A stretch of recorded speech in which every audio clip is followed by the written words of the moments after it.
Broadcasting from Boston, Massachusetts, the ARC Digital Transformation Viewpoints podcast is the only podcast dedicated to all things related to digital transformation in energy, industrial, and critical infrastructure applications. The podcast is the creation of the ARC Advisory Group Digital Transformation Practice. ARC advises leading companies on technology trends and market dynamics that affect their business. To engage further, please like and share our podcasts or reach out directly on Twitter at ARC_advisory, or please go to the website at www.arcweb.com. Well, hello and welcome to today's podcast entitled Transforming Industrial Automation, the Strategic Imperative of Open Software-Defined Systems. I'm Craig Resnick, Vice President of the ARC Advisory Group. Thanks so much for joining us today for this important and timely discussion. We're very fortunate to have a special guest with us today, Hany Fouda, who's a Senior Vice President, Process Automation of the Industrial Automation business at Schneider Electric. And he is fully immersed in this transformation of industry towards open software-defined systems. Hany brings a tremendous amount of experience and knowledge in industrial automation. We are excited to hear his insights on the transformative impact of open software-defined systems. As we navigate through an era marked by rapid technology advancements and geopolitical shifts and evolving consumer demands, the need for flexible, interoperable, and software-centric automation systems has never been more critical. Open software-defined automation is not just an incremental improvement, it is a strategic imperative that enables industries to enhance their competitiveness, resilience, efficiency, and sustainability. In today's podcast, we will explore many of the challenges faced by industry leaders, the role of Schneider Electric in driving open software-defined automation technology adoption and its benefits to industry. We will also delve into the real-life applications and future directions that affect industrial automation users globally. So without further ado, let us begin our discussion with Hany Fouda. How are you doing today, Hany? Thanks so much for joining us. Could you tell us a little bit about yourself and your role at Schneider Electric? Oh, fantastic. Thank you. Thank you, Craig, for the opportunity. Really appreciate it. Very happy to be with you and your esteemed audience today. A bit about myself. I am a telecom engineer by training who discovered the exciting and fascinating work of industrial automation in the early 90s, while working for Yokogawa at that time. My first projects were in the steel and aluminum industries, moving on to power generation, energy and chemicals, and certainly oil and gas. I joined Schneider Electric in 2010 from GE at that time, and have held several roles in the industrial automation BU within Schneider Electric, covering R&D, offer creation, operation, and sales. Today, I'm very happy to be leading a process automation line of business in the midst of a big transformation that we're going to talk about within the Industrial Automation BU, which is a business unit responsible for delivering a complete solution to continuous process customers, especially in triple M, water and environment, and energy and chemicals, as well as CPG. Well, certainly with that very strong background, even prior to Schneider Electric, certainly as well as certainly the last 15 years at Schneider Electric, you are certainly I can certainly understand how embracing open standards and software-centric solutions is so critical to you and your ability to try to help companies address those key industry challenges. And one of the key challenges faced by industry leaders, as you certainly know, is the increased requirements to be more agile and more scalable in their operations. So how does open software-defined automation help industry leaders to define these challenges? And can you share some real-life examples? Happy to do so, Craig. Let me set the context for what we see today, and I'm sure many of you will resonate with some of the the challenges and as well as opportunities. So what we're seeing is certainly there is a business shift in the industrial landscape.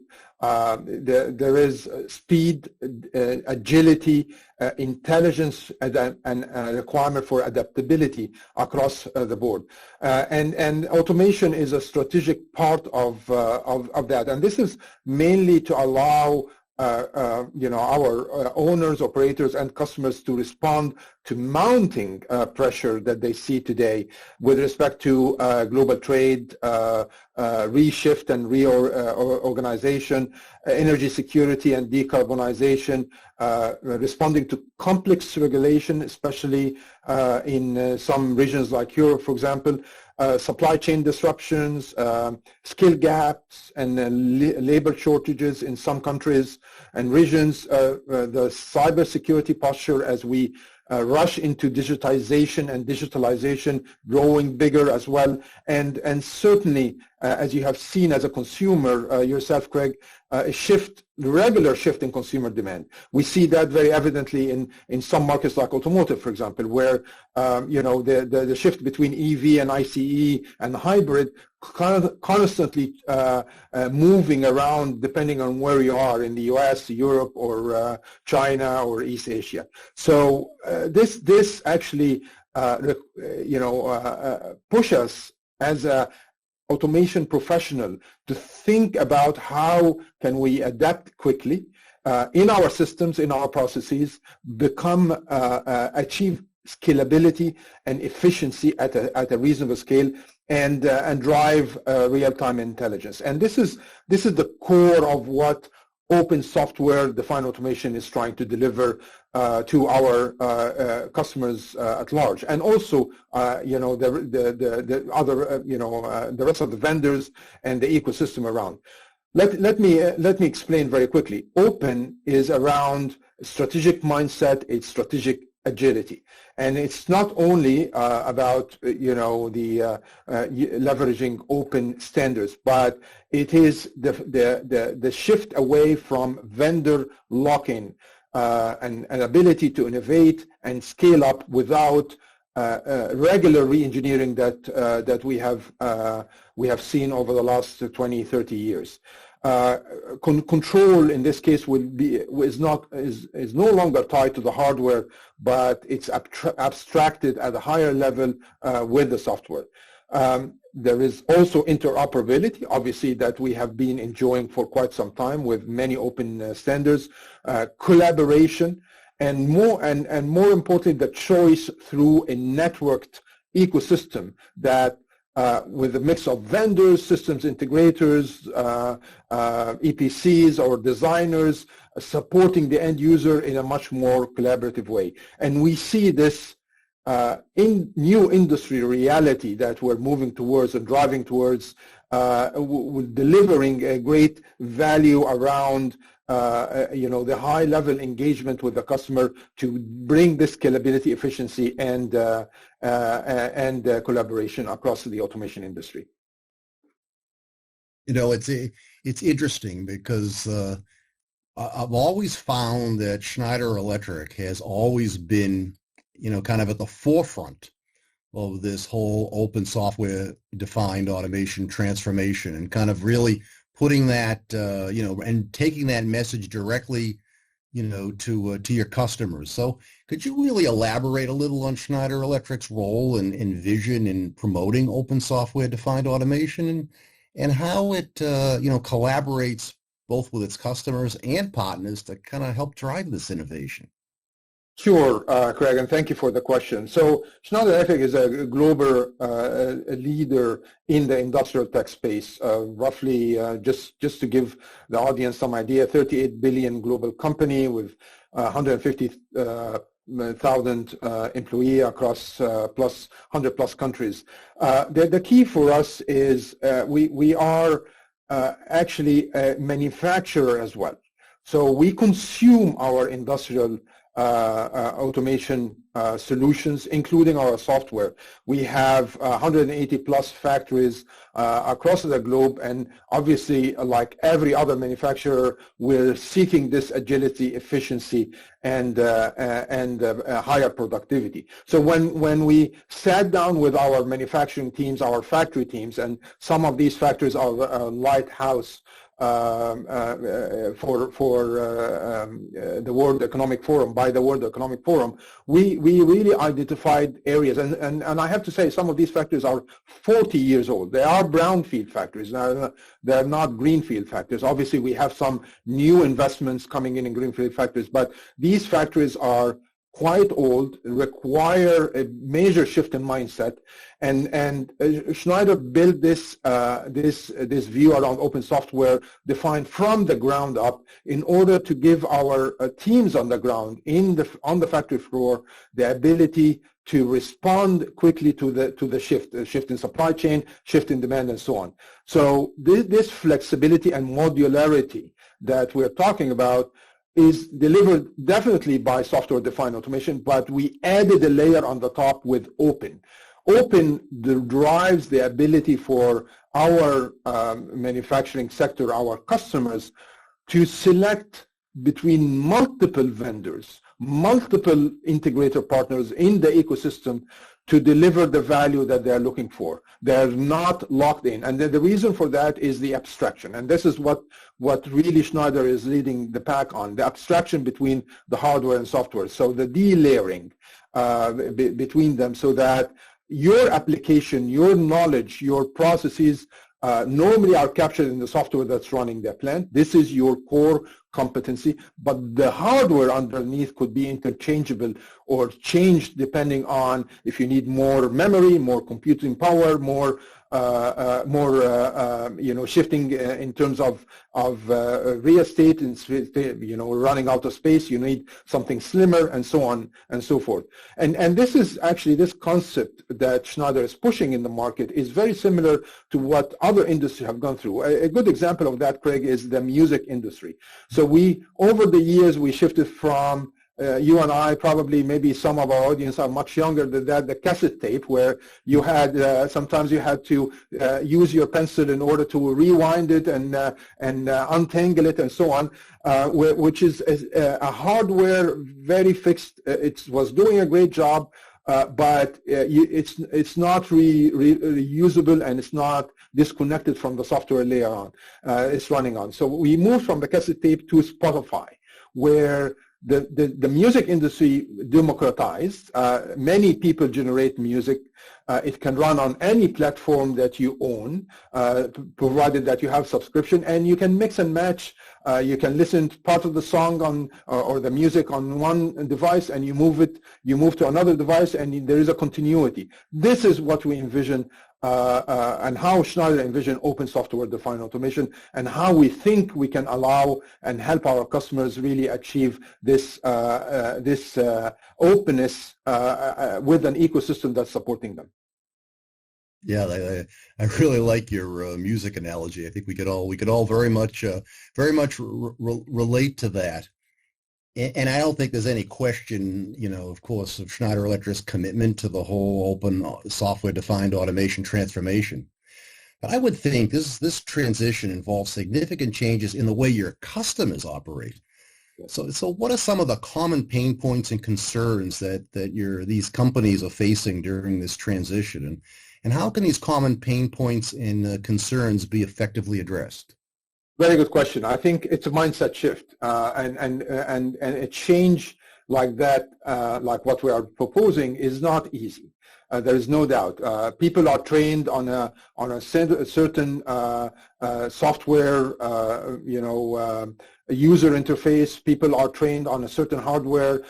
Customers have purchased spare parts for that hardware in order to keep things going in the future. So fully agree that it will take a gradual engagement, and our customers, they understand the challenge. They understand that they have to drive a different mindset, not necessarily only training or retraining. It is a matter of really looking at your factory from a different perspective. It's asset-based.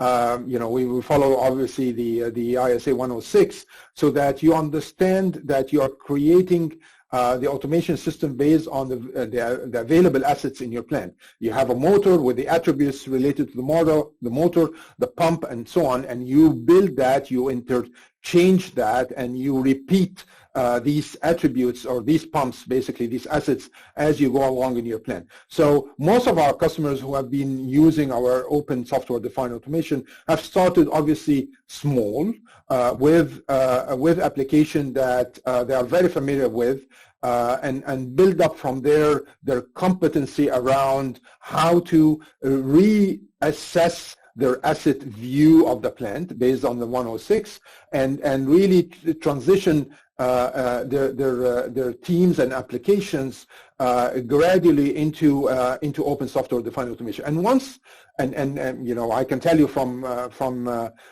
hearing back from our customers, it's not a huge learning curve. It's really thinking about your plant as it is today, looking at it rather from a tag number or from just a PNID group to real assets in the factory, and building from there all the knowledge and attributes you want to build on. So this is very important in order to understand how can we actually gradually help our customers. And because of the ecosystem that we have in between vendors, end users, and systems integrators who are supporting this evolution under universalautomation.org as the owner of the runtime for open software-defined automation, I think you have as a customer, you have variety of people to go to in order to help you to build this transition. But I have to go back to what I stated earlier. It's a mindset. It's a mindset change. It's a strategic agility in order to look at the automation in a different way, slightly different way from what we have been doing over the last 30 years or so. I think what you mentioned that is so critical is the whole ecosystem, because Hany, it's certainly critical for companies to really leverage that ecosystem and those partners, such as certainly Schneider Electric, but to really make sure that they have a smooth and successful open software-defined automation transformation. So let's look ahead. What do you see as the future directions and advancements that we can expect to see in open software-defined automation? And how do you see technologies such as artificial intelligence, or even augmented reality, playing a role in this evolution? Very good question, Craig. Open software-defined automation is kind of the foundation which will allow you as a customer to start actually leveraging many of these technology, including Gen AI, augmented reality, and so on.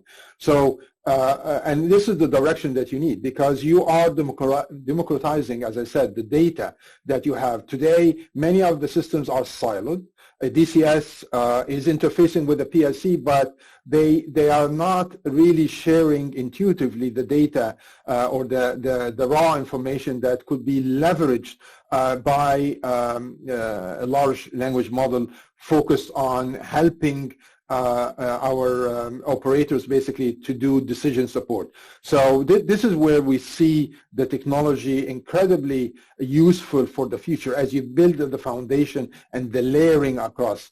So that couple AI with and augmented reality with edge compute, which allow you to distribute the control and the workload across many edge devices closer to where the action is happening.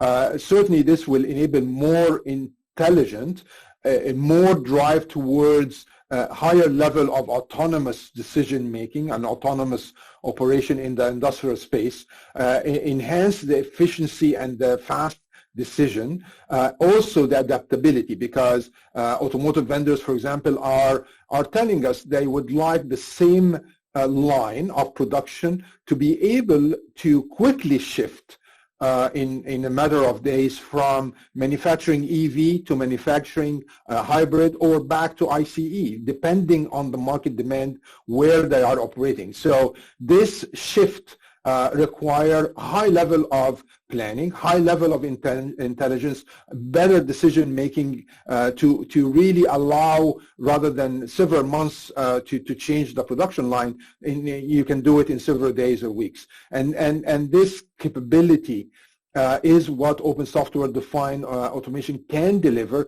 supported by, as you mentioned, Craig, the ecosystem around it, especially when you talk about edge compute and how it will enable real-time processing analytics very close to where the decision is needed or where the action is happening, with augmented reality on the top, and allow to the operators to be better trained, better aware, situational awareness, and some help from generative AI. I'm not saying at all that AI will replace people here. I'm saying human intelligence combined with artificial intelligence, you can do wonder with that, right?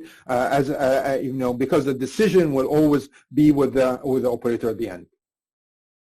Oh yeah, I mean that's definitely the winning combination. Is the idea is leverage technologies like AI to make today's workers more intelligent, more productive, and make up for the gap in the fact that many of these workers, you know, are new to the industry. You know, as with many of the baby boomers who have retired and being, you know, replaced by people that are far more, let's say, technology savvy than the people who are retiring, but don't have that benefit of the 30 years of knowing, you know, we had to take the crowbar to hit the valve to make if the valve is stuck. Absolutely. Now that person is looking for, say, asset management tools that's going to be able to looking at things like vibration and lubrication and things like that, to catch problems and before they happen, and to predict and to make the prediction and tell the operator what to expect and how to be more efficient and more productive in their job, and to make it to the point where AI is the worker's best friend, not the worker's competition. Exactly. And this is very important, Craig, and you hit the nail on the head here, because we don't see AI as a displacing the human. In fact, we are enriching the human intelligence on its own, and allowing, you know, one of the principles of open software defined automation in part of the strategic 4 strategic pillars. We talked about the hardware independency, distributed intelligence to be closer where the control logic we need, the control narrative, control logic is running at the edge device, application centricity with the software and this asset model that we talked about, but also digital continuity. And this is what we need to, you know, the workforce entering the industry today are digitally native. Right? They were born digital in a way, right? And they are expecting a certain level of digitization already, minimum level in the factory. Open software-defined automation actually provides this digital continuity with the unified data flow from the early design to the operation to the integration, as you mentioned, Craig, very well, with the asset management. So you are actually combining natively the OT and IT while still focusing on the OT, because at the end of the day, OT is still running the operation, not in IT in this case. Yeah, absolutely. And I think that as we've all witnessed, you know, with the acceleration in IT, OT, and even ET convergence, you know, to me, open software-defined automation is so critical to being an enabler of that process.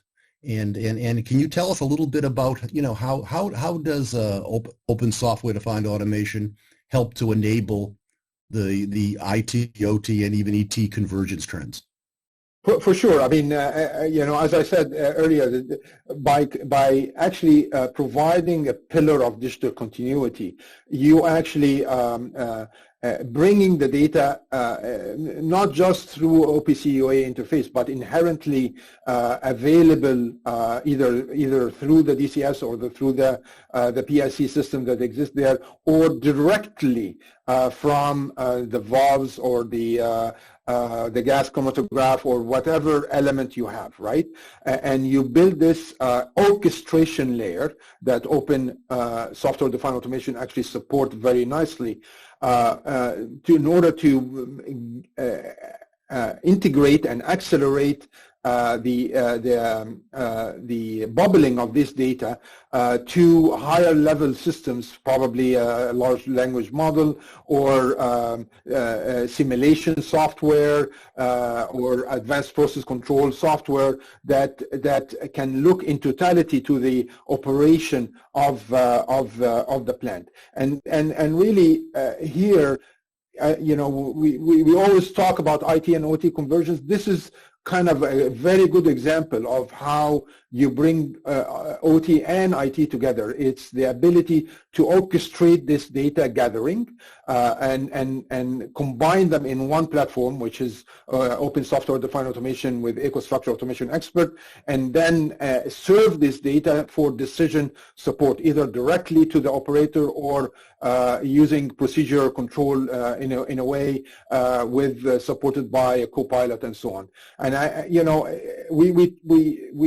because when we talk about IT and OT, we think that one will displace the other. And what I'm arguing here, Craig, is OT will always going to be OT.